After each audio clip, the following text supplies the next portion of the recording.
Have you ever wondered why your parents say things were so much cheaper when we were young? They're not exaggerating. A burger that once cost just 20 rupees now demands a crisp 120. Petrol that could fill your tank barely covers a liter today. Every trip to the grocery store ends with a bit more worry. Why does money seem to shrink every year? The silent force behind it all is inflation.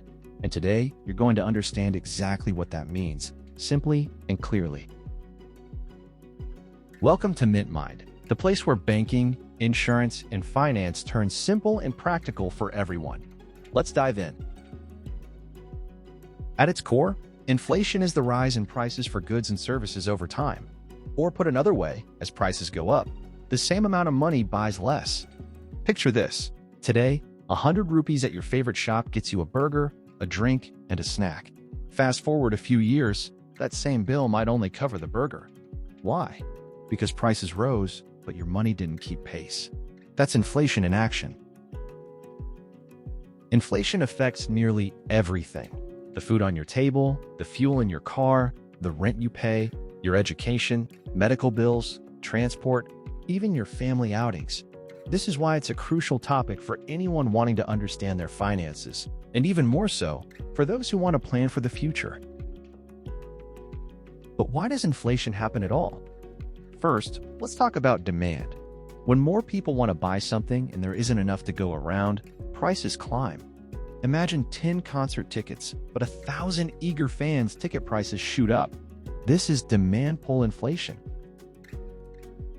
Next is cost. If it becomes more expensive to make or deliver something, like fuel prices jumping, companies need to charge more just to stay afloat. This is cost push inflation. And then there's money supply. When too much money flows in the economy, people spend more freely. The result? Prices rise. That's why central banks like RBI keep a watchful eye on how much money is circulating.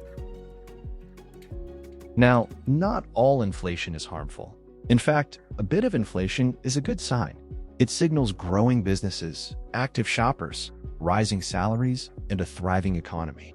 But when inflation spirals out of control, lives get harder. Saving becomes less rewarding. Businesses struggle, and prices skyrocket so fast that last week's salary may not cover this week's groceries. In extreme scenarios, this crisis is called hyperinflation, and history has shown just how devastating it can be. So, how does the Reserve Bank of India, the RBI, keep inflation in check? Mostly, it manages interest rates. If inflation is high, the RBI hikes its repo rate, making loans more expensive. This slows borrowing and spending, which helps cool down rising prices. If the economy slows too much, the RBI cuts rates to encourage buying, investing, and hiring. Balancing inflation and growth is the RBI's tightrope walk. What about your daily life? If your salary rises slower than inflation, your wallet loses real value. Even savings aren't safe. If bank interest grows slower than prices, your money quietly loses strength over time. That's why many people turn to investments aiming to outpace inflation and protect their future. Want a real-world sense of inflation? Think about the price of a movie ticket when you were a child versus now. Petrol, real estate, school fees, everything trends upward.